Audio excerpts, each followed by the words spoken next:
En el modelo ISLM se tienen en cuenta la curva IS y la curva LM en un solo gráfico para estudiar el estado macroeconómico de un país.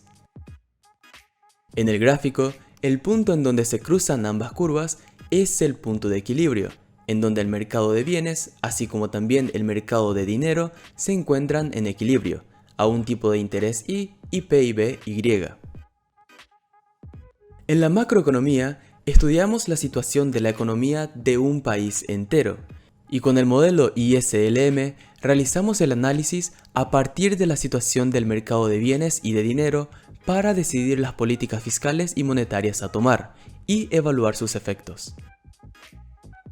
El nombre ISLM viene de las palabras en inglés Investment and Savings, que significan inversiones y ahorros, y Liquidity Preference and Money Supply, que significan preferencia por la liquidez o demanda de dinero y oferta de dinero. Las inversiones son las compras de bienes que contribuyen al aumento de la productividad, y los ahorros son el monto de dinero que las personas y empresas deciden no invertir, y al mismo tiempo la fuente del capital a ser invertido por alguien, ya que las personas y empresas invierten su ahorro o el ahorro de otros a través de los bancos.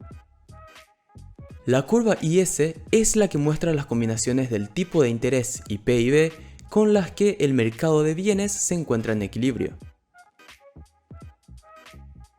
La preferencia por la liquidez es literalmente lo que la gente prefiere tener en forma de dinero, o simplemente demanda de dinero. Y la oferta de dinero es el monto de dinero que el Banco Central decide disponer en circulación. La curva LM es la que muestra las combinaciones del tipo de interés y PIB con las que el mercado de dinero se encuentra en equilibrio. Ahora veamos cómo se relacionan los mercados de bienes y de dinero. Para el mercado de bienes tenemos IS y para el mercado de dinero tenemos LM. A partir del monto de las inversiones I, se define el nivel de producción y la renta de un país, es decir, el PIB. El PIB refleja las rentas y los consumos de las personas, lo que define el nivel de la demanda de dinero L. A mayor PIB habrá mayor demanda de dinero y a menor PIB, menor demanda. La oferta de dinero M es decidida por el Banco Central. La relación entre la demanda de dinero y la oferta de dinero, como sabrás, define el precio del dinero, es decir, el tipo de interés I. El tipo de interés afecta al nivel de inversiones I y de ahorro S.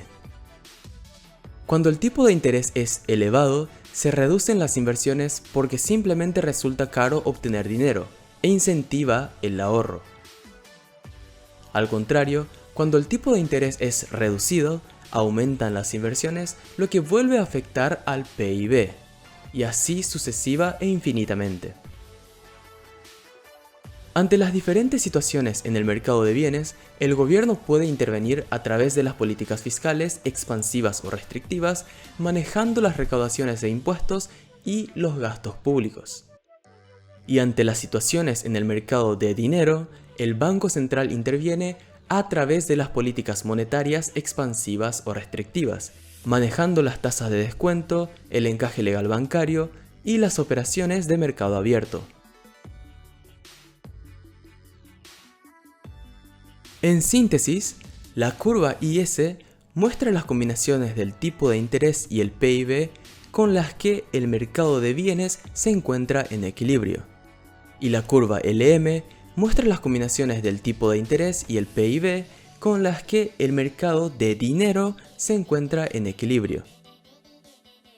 El modelo ISLM muestra la combinación del tipo de interés y el PIB con la que tanto el mercado de bienes como el de dinero se encuentran en equilibrio al mismo tiempo, y es utilizado para analizar el estado macroeconómico de un país y decidir las políticas fiscales y monetarias a aplicarse, y luego estudiar sus efectos en la economía.